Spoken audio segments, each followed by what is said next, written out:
ಅನ್ನಭಾಗ್ಯ ಅಕ್ಕಿಗಾಗಿ ರಾತ್ರಿ ಪೂರ ಸರತಿ ಸಾಲು ಜನರ ಗೋಳಿನ ಬಗ್ಗೆ ರಿಪಬ್ಲಿಕ್ ಕನ್ನಡ ಸರಣಿ ವರದಿಯನ್ನ ಪ್ರಸಾರ ಮಾಡಿತ್ತು. ಬೇಗೂರಿನ ನ್ಯಾಯಬೆಲೆ ಅಂಗಡಿ ವಿರುದ್ಧ ಈಗ ಕ್ರಮ ಆಗಿದೆ.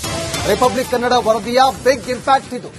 ಬಡವರ ನೆರವಿಗೆ ಬಂದಂತ CS Shalini Rajneesh tomato case ದಾಖಲಿಸಿದ ಮಾನವ ಹಕ್ಕು ಆಯೋಗ ನ್ಯಾಯಬೆಲೆ ಅಂಗಡಿ ಮುಂದೆ ಈ ಅಕ್ಕಿ ಖರೀದಿ ಮಾಡಲಿಕ್ಕೆ ಸರತಿ ಸಾಲಲ್ಲಿ ನಿಲ್ಲಬೇಕಿತ್ತು. ನಿಮ್ಮ ರಿಪಬ್ಲಿಕ್ ಕನ್ನಡ ಸರಣಿ ವರದಿಯನ್ನ ಪ್ರಸಾರ ಮಾಡಿತ್ತು. ಅದಾದ ಬೆನ್ನಲ್ಲೇ ಇದೀಗ ಮಾನವ ಹಕ್ಕುಗಳ ಆಯೋಗ ಟೊಮೆಟೊ ಕೇಸನ್ನು ದಾಖಲು ಮಾಡಿದೆ. ಬೇಗೂರಿನ ನ್ಯಾಯಬೆಲೆ ಅಂಗಡಿ ವಿರುದ್ಧ ರಿಪಬ್ಲಿಕ್ ಕನ್ನಡ ಪ್ರಸಾರ ಮಾಡಿದಂತಹ ವರದಿ ಇದೀಗ ಇಂಪ್ಯಾಕ್ಟ್ ಆಗಿದೆ. ರಿಪಬ್ಲಿಕ್ ಕನ್ನಡದ ವರದಿಯ ನಂತರ ಸರ್ಕಾರದ ಮಟ್ಟದಲ್ಲೂ ಕೂಡ ಈ ಒಂದು ವರದಿ ಸದ್ದು ಮಾಡಿತ್ತು. ಆಹಾರ ಇಲಾಖೆ ಅಧಿಕಾರಿಗಳ ಗಮನಕ್ಕೆ ಬಂದಿದೆ. ಜೊತೆಗೆ ಜಿಲ್ಲಾಧಿಕಾರಿಗಳು ಕೂಡ ಇಲ್ಲಿಗೆ ವಿಸಿಟ್ ಮಾಡಿ ಇಲ್ಲೇನ್ ತಪ್ಪಿದೆ, ಏನ್ ಸಮಸ್ಯೆ ಆಗುತ್ತೆ ಅನ್ನೋದನ್ನ ಪರಿಶೀಲನೆ ಮಾಡುವಂತಹ ಒಂದು ಕೆಲಸವನ್ನು ಮಾಡಿದ್ದಾರೆ. ನಿಮ್ಗೆ ಒಂದು ಅಂಗಡಿಯ ದೃಶ್ಯವನ್ನು ತೋರಿಸ್ತಾ ಹೋಗ್ತೀನಿ. ಇದೇ ನ್ಯಾಯಬೆಲೆ ಅಂಗಡಿಯ ಮುಂದೆ ಮೊನ್ನೆ ಅಂದ್ರೆ ಭಾನುವಾರದಂದು ರಿಪಬ್ಲಿಕ್ ಕನ್ನಡ ಒಂದು ವರದಿಯನ್ನು ಪ್ರಸಾರ ಮಾಡಿತ್ತು. ಈ ಒಂದು ಅಂಗಡಿಯ ಮುಂದೆ ಮಧ್ಯರಾತ್ರಿ 3 ಗಂಟೆಯಿಂದಲೂ ಕೂಡ ಬೆಳಗ್ಗಿನ ಜಾವ ತನಕ ಮಹಿಳೆಯರು ಕ್ಯೂ ನಿಂತಿದ್ರು. ಇನ್ ಕೆಲವೊಂದಿಷ್ಟು ಮಹಿಳೆಯರು ಅಕ್ಕಿಗಾಗಿ ಮಧ್ಯರಾತ್ರಿ 3 ಗಂಟೆಗೆ ಬಂದವರು ಬೆಳಗ್ಗೆ 11 ಗಂಟೆ ಆದ್ರೂ ಕೂಡ ಅಕ್ಕಿ ಸಿಗದೆ ಪರದಾಡುವಂತಹ ಸನ್ನಿವೇಶ ಸೃಷ್ಟಿಯಾಗಿತ್ತು. ಇಲ್ಲಿಯ ಮಾಲೀಕರನ್ನು ಪ್ರಶ್ನೆ ಮಾಡಿದಂತಹ ಸಂದರ್ಭದಲ್ಲಿ ಅವರು ಸರ್ವರ್ ಸಮಸ್ಯೆಯ ಕಥೆಯನ್ನು ಕಟ್ಟಿದ್ರು. ಬಟ್ ಈ ಬಗ್ಗೆ ರಿಪಬ್ಲಿಕ್ ಕನ್ನಡ ಪ್ರಸಾರ ಮಾಡಿದಂತಹ ವರದಿ ಏನಿದೆ ಸರ್ಕಾರ ಮಟ್ಟದಲ್ಲೂ ಕೂಡ ಸದ್ದಾಗುತ್ತೆ. ನಿಮ್ಗೆ ಇಲ್ಲಿ ಒಂದು ದೃಶ್ಯವನ್ನು ತೋರಿಸ್ತಾ ಹೋಗ್ತೀನಿ. ಅಲ್ಲಿಂದ ಸರಿಸುಮಾರು ಒಂದು 50 ಮೀಟರ್ ತನಕ ಭಾನುವಾರದಂದು ಮಹಿಳೆಯರು ಅಕ್ಕಿಗಾಗಿ ಕ್ಯೂ ನಿಂತಿದ್ರು.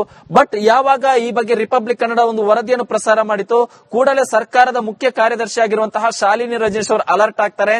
ಈ ಬಗ್ಗೆ ಆಹಾರ ಇಲಾಖೆಯ ಕಾರ್ಯದರ್ಶಿಗೆ ಒಂದು ಸೂಚನೆಯನ್ನು ಕೊಡ್ತಾರೆ.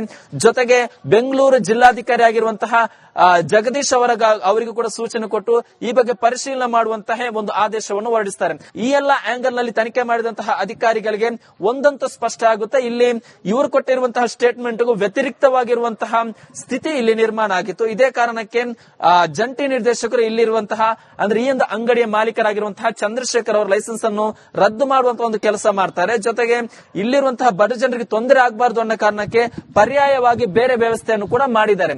ಈ ರಿಪಬ್ಲಿಕ್ ಕನ್ನಡದ ವರದಿ ಏನಿದೆ, ಯಾವಾಗ ರಿಪಬ್ಲಿಕ್ ಕನ್ನಡದಲ್ಲಿ ಈ ಒಂದು ಅಂಗಡಿಯ ವಿರುದ್ಧ ಇಲ್ಲಿ ಮಹಿಳೆಯರು 3 ಗಂಟೆ ಕ್ಯೂ ನಿಲ್ತಾರೆ ಅನ್ನೋದಕ್ಕೆ ಸಂಬಂಧಪಟ್ಟ ಹಾಗೆ ವರದಿಯ ಪ್ರಸಾರ ಆಗಿತ್ತು, ಕೂಡಲೇ ರಾಜ್ಯ ಮಾನವ ಹಕ್ಕುಗಳ ಆಯೋಗ ಕೂಡ ಸ್ವಯಂ ಪ್ರೇರಿತ ದೂರನ್ನು ದಾಖಲು ಮಾಡಿ ಆಹಾರ ಇಲಾಖೆಯ ಪತ್ರವನ್ನು ಬರೆದಿದೆ.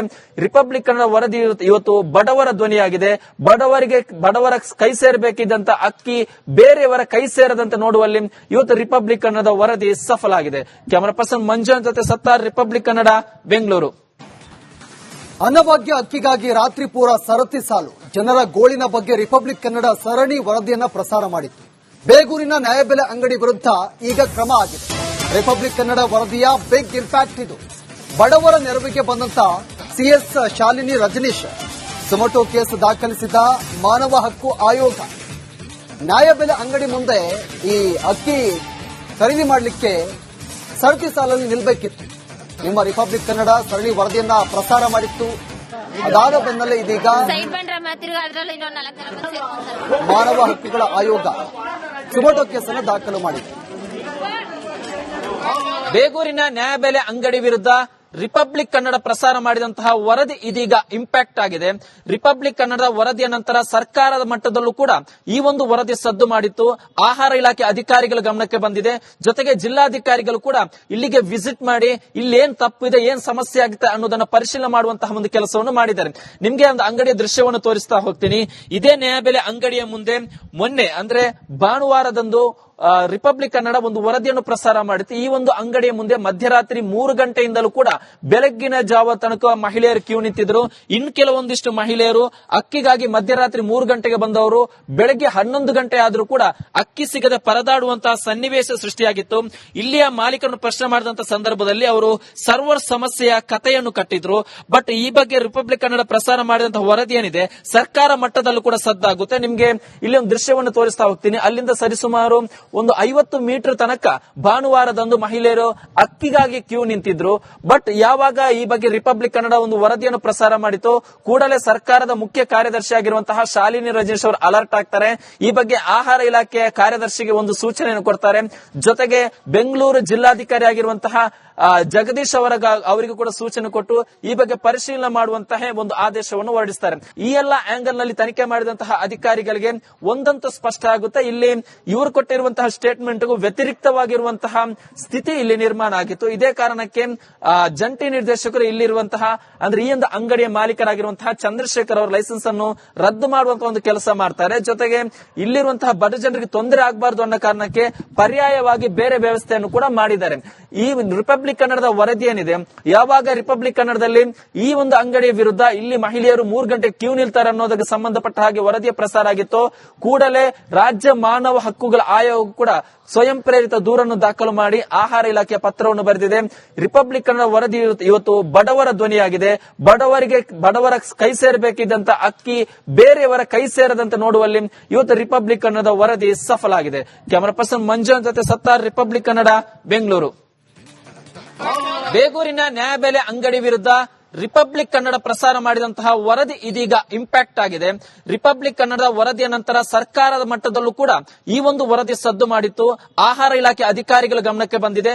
ಜೊತೆಗೆ ಜಿಲ್ಲಾಧಿಕಾರಿಗಳು ಕೂಡ ಇಲ್ಲಿಗೆ ವಿಸಿಟ್ ಮಾಡಿ ಇಲ್ಲಿ ಏನ್ ತಪ್ಪಿದೆ, ಏನ್ ಸಮಸ್ಯೆ ಆಗುತ್ತೆ ಅನ್ನೋದನ್ನ ಪರಿಶೀಲನೆ ಮಾಡುವಂತಹ ಒಂದು ಕೆಲಸವನ್ನು ಮಾಡಿದ್ದಾರೆ. ನಿಮ್ಗೆ ಒಂದು ಅಂಗಡಿಯ ದೃಶ್ಯವನ್ನು ತೋರಿಸ್ತಾ ಹೋಗ್ತೀನಿ.